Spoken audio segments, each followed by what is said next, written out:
say from late November through to early December application compared to a post-harvest application, and that sort of really aligns well with our understanding of perennial tree or deciduous tree physiology. And we know that cherry tree right at this moment, like all deciduous trees, if any of you are in cooler climate systems, are starting to lose their leaves. At this point of the year, they're withdrawing the nitrogen from their leaves into storage organs like roots and branches and their trunk, and that nitrogen just sits there for 4 or 5 months as a reserve, and that reserved end gets remobilized in the first 2 months or first month and a half of growth, where rather than any root uptake occurring, that nitrogen from storage reserves drives early spring, that green flush and bud development.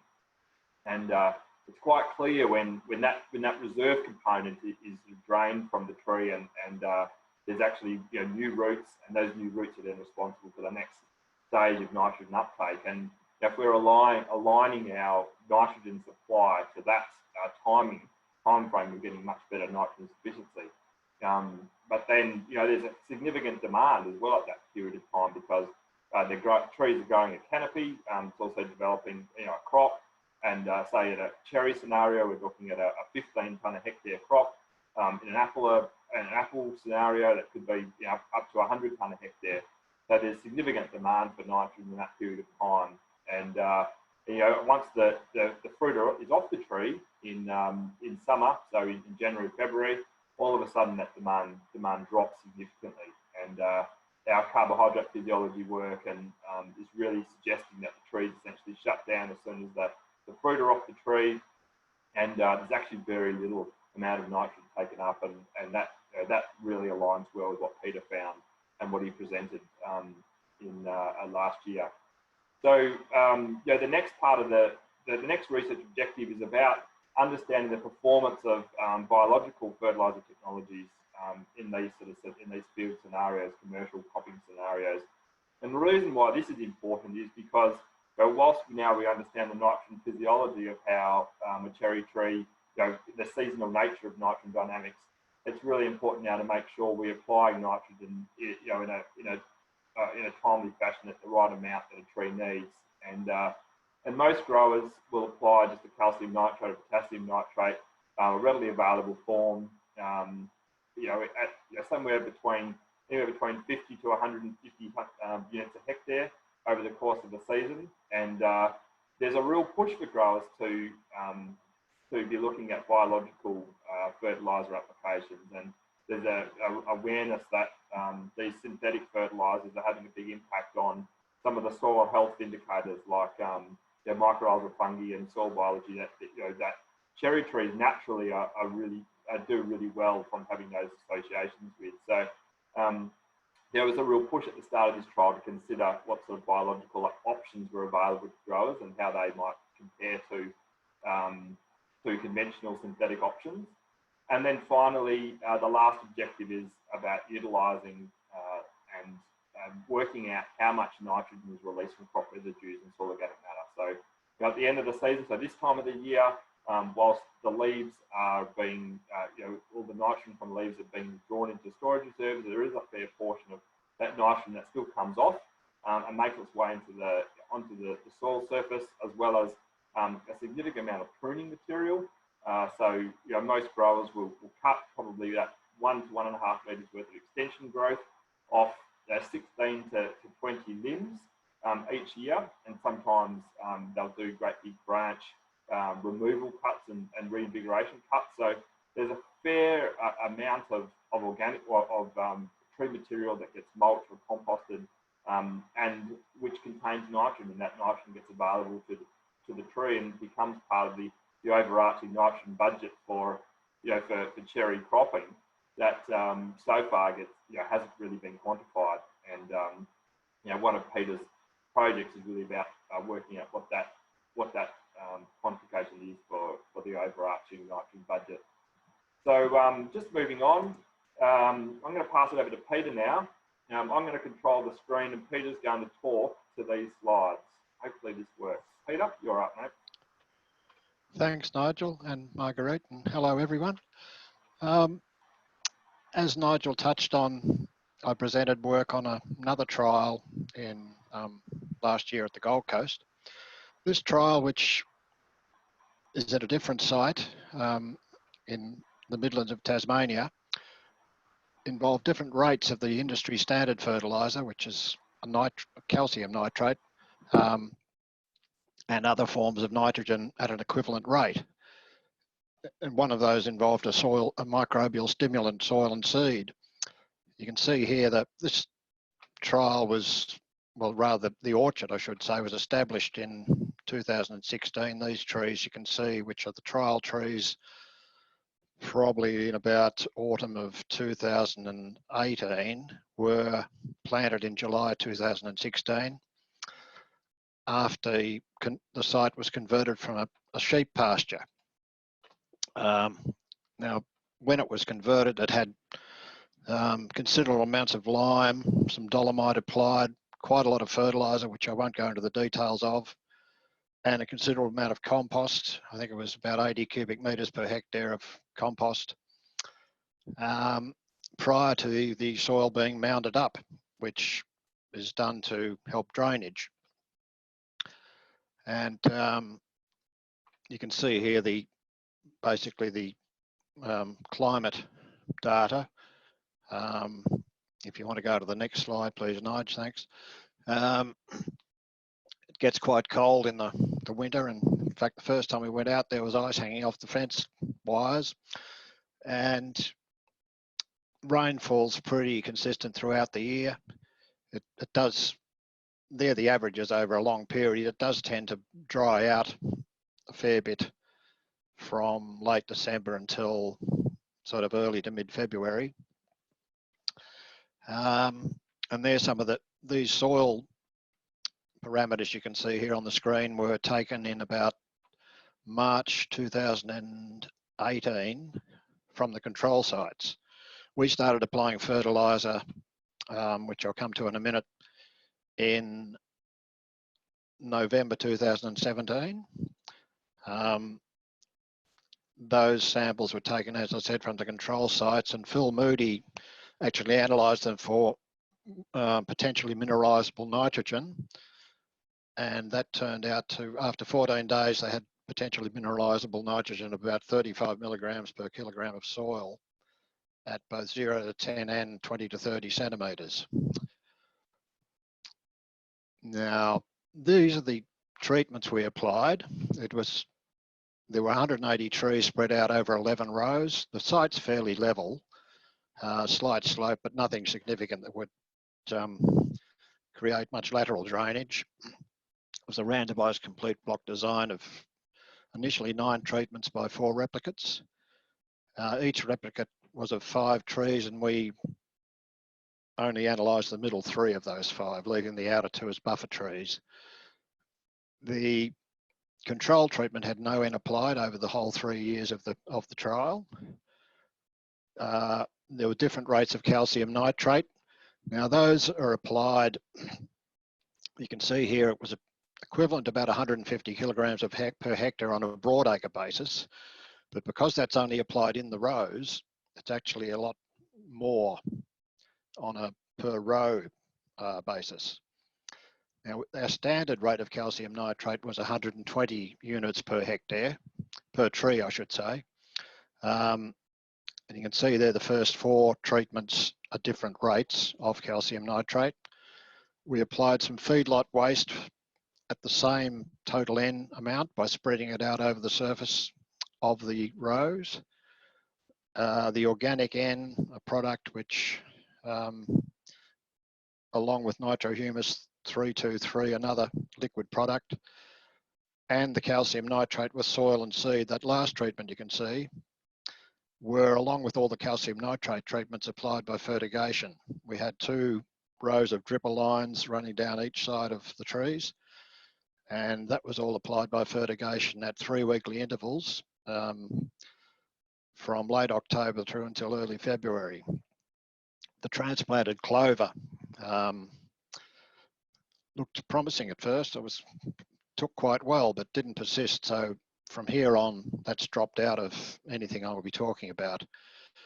And we also had lysimeters installed at various depth, under various treatments, I should say, in each replicate to ascertain how much nitrogen was being leached from the soil. You can see here I've got a graph on the left of a 12-month period, which covers the period where we've had the lysimeter data analysed. There's more yet to come. Looking at the irrigation at the top, which you can see is switched off completely during the winter. The trees go into dormancy around now. So the irrigation's turned off basically from about late March or mid-April. And if you look at the third panel, you can see the volumetric water content increases as the winter rain comes in. And there, as you can see there, the 5 centimetre soil moisture is a lot more sensitive to change than those as you get deeper. And then once the irrigation comes in sort of mid-October, early November, the soil moisture then picks up again. And down the bottom, you can see the soil temperature basically follows that of the climate. And once again, the upper layer is much more sensitive to change than those as you get deeper. Just looking at this, corresponding to that, the leached data we've got on the right there, basically you can see that as the soil is wetter, bearing in mind that that graph starts in the start of August, so it's basically halfway along the graph on the left. The leaching greatly increases, is of a reasonably high level up until the soil begins to dry out and the tree demand increases, and then picks up again once the irrigation kicks in. We should have some more samples covering a whole 12-month period from those lysimeters analysed pretty soon, which will give a much fuller picture of how much N is actually being lost. But it could be, when you consider that's all nitrate N leached, and those lysimeters are actually parked under drippers, then it could be a considerable amount is being leached from what's been applied.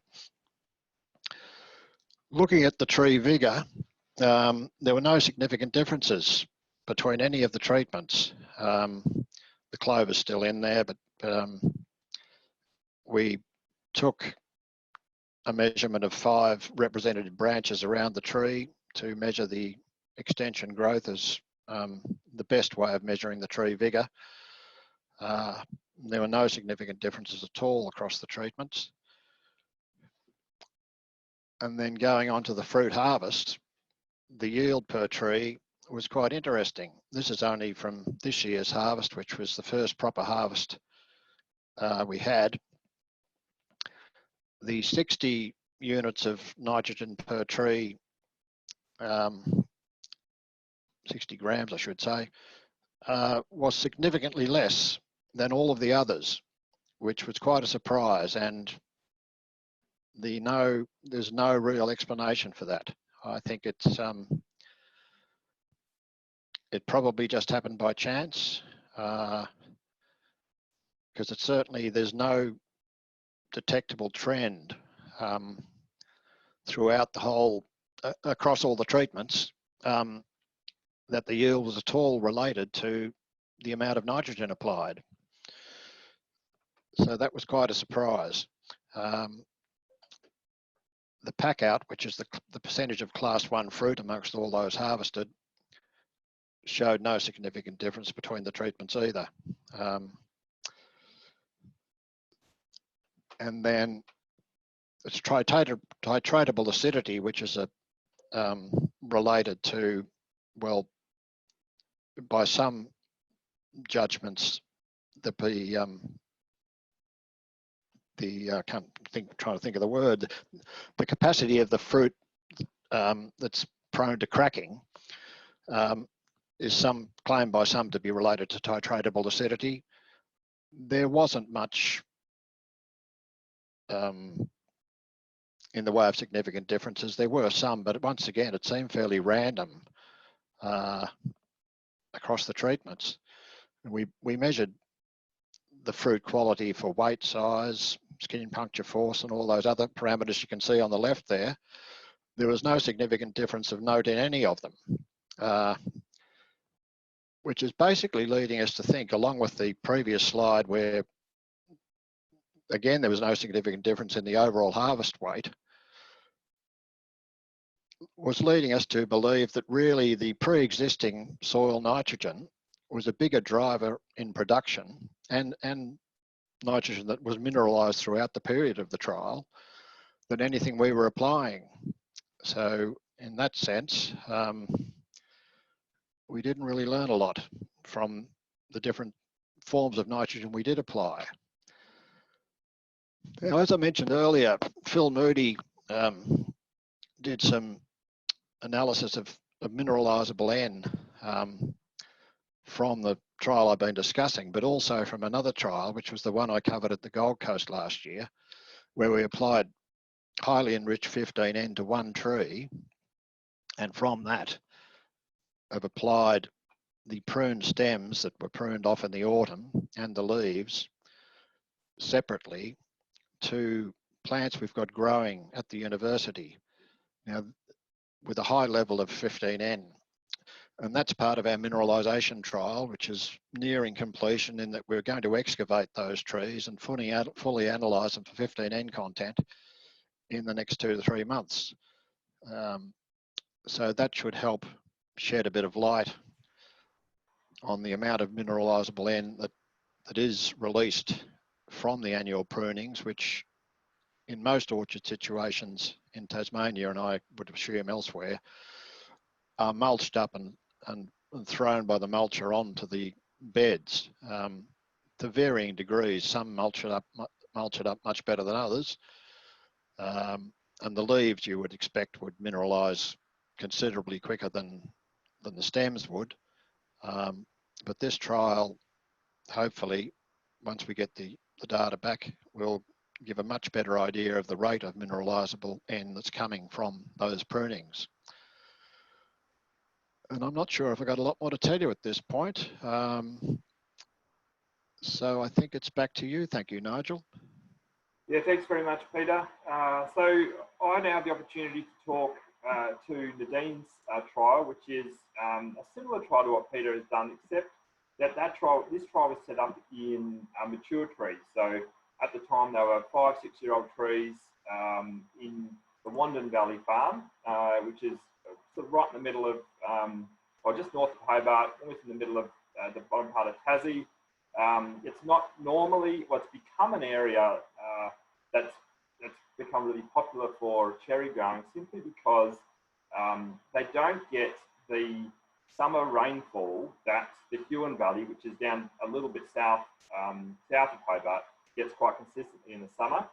And so, you know, there's real, and they're also close to the Derwent River. And so with the irrigation schemes and the ability to get unlimited water, it's become a really popular place, and also cheap land as well.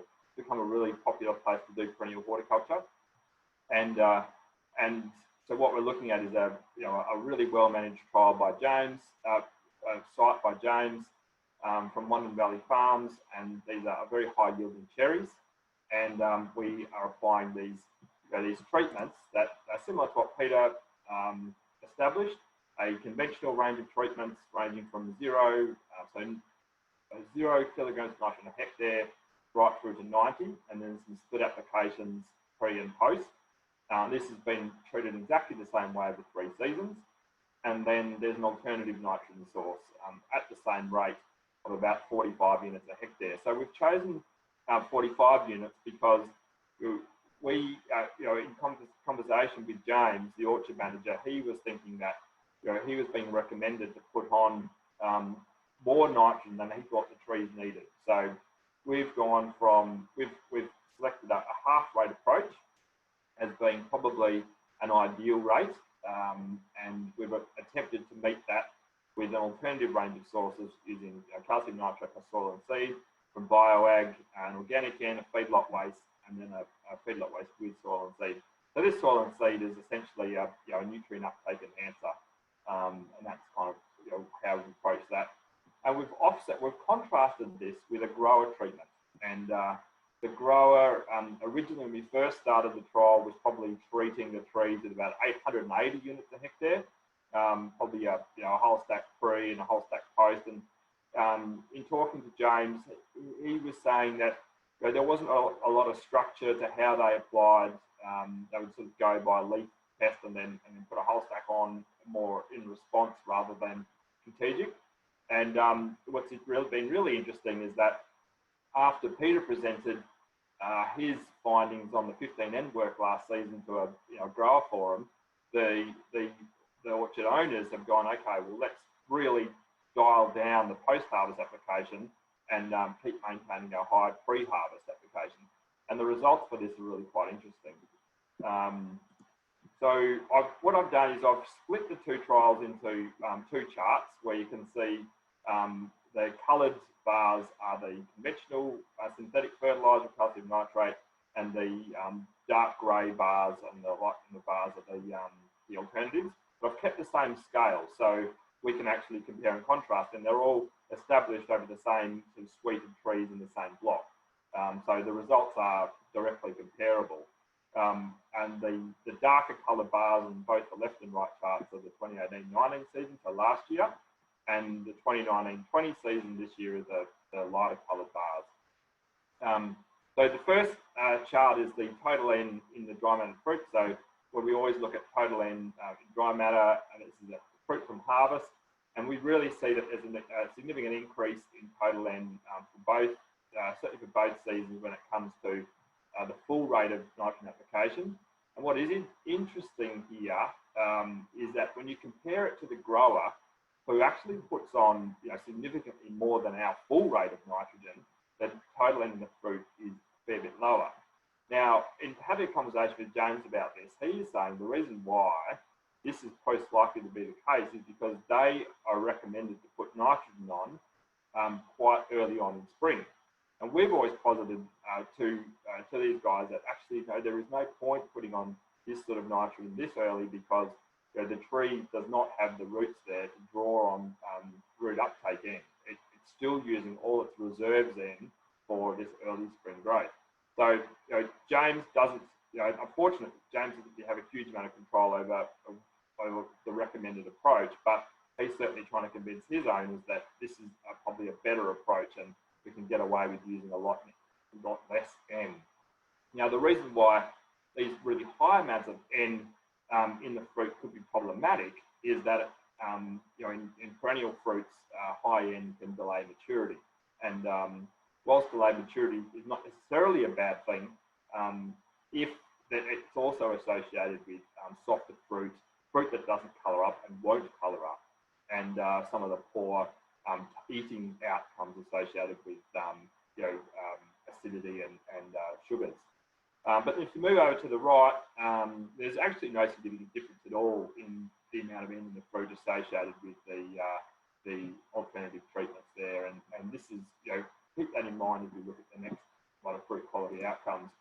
So, what we've got to really remember with cherries is that cherries are a premium export market product.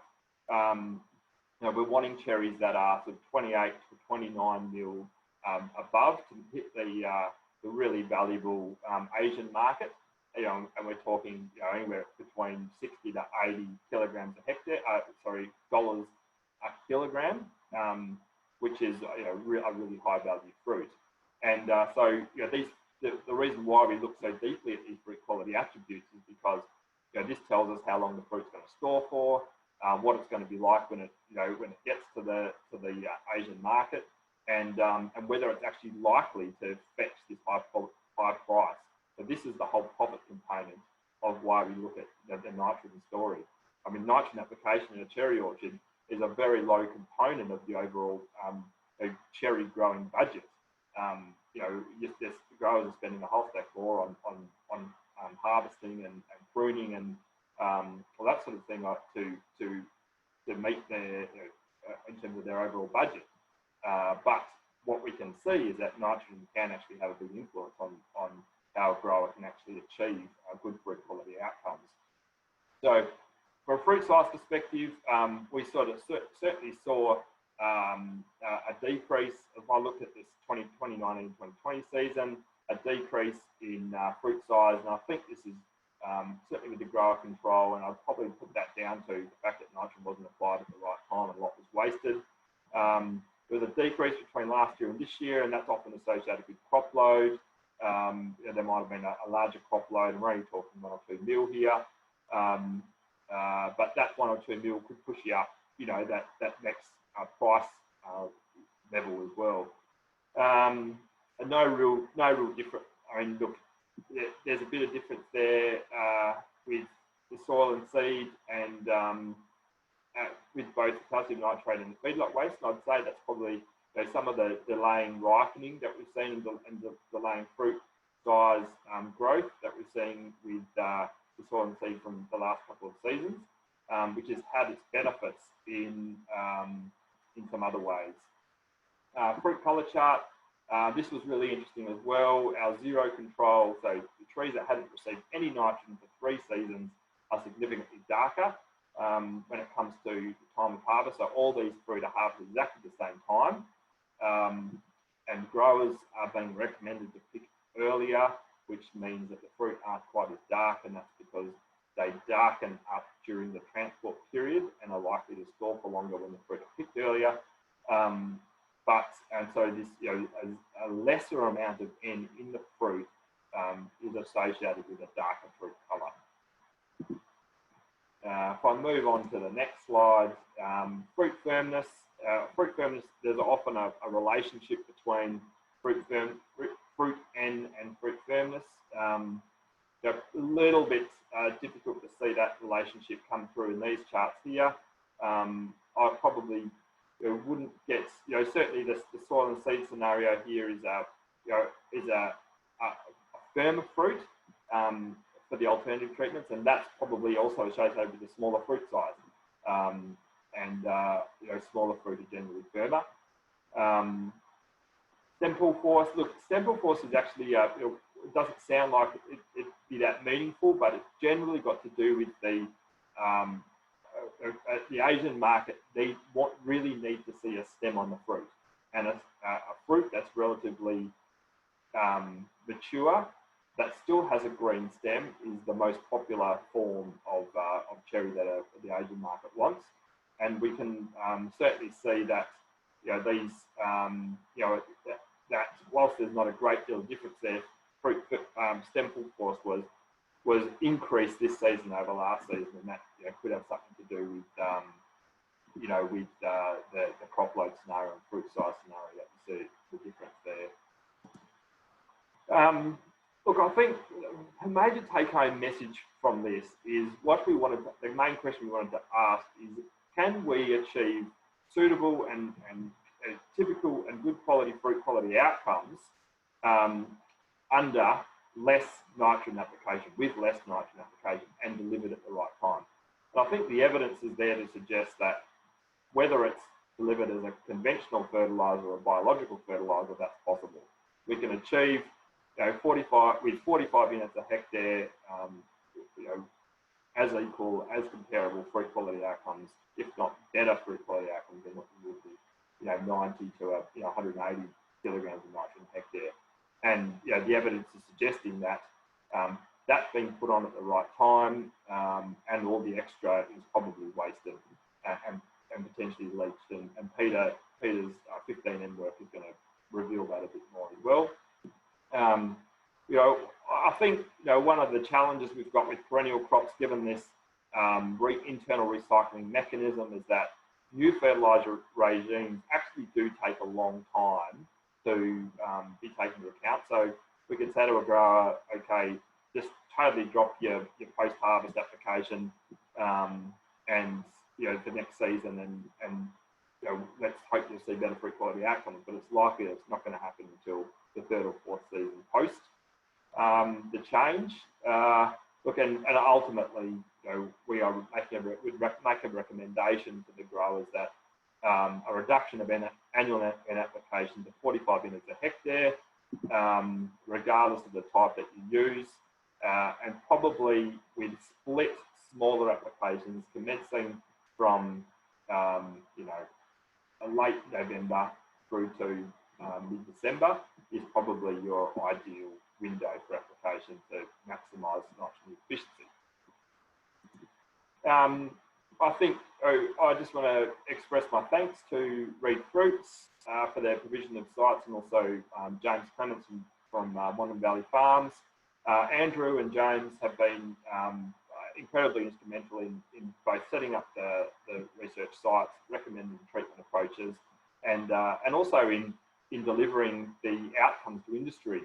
We had James actually stand up on our behalf and talk to the industry why he was really keen to take on this trial from his perspective, and that actually led to a really good discussion among industry with a grower on the research panel talking about some of these research outcomes. And the idea of switching to a no post-harvest application is going to take some time from industry to really engage with that, just because they're really worried about detrimental fruit quality with too much N, but also making sure that they can get enough nitrogen back into the tree to build up reserves for the winter.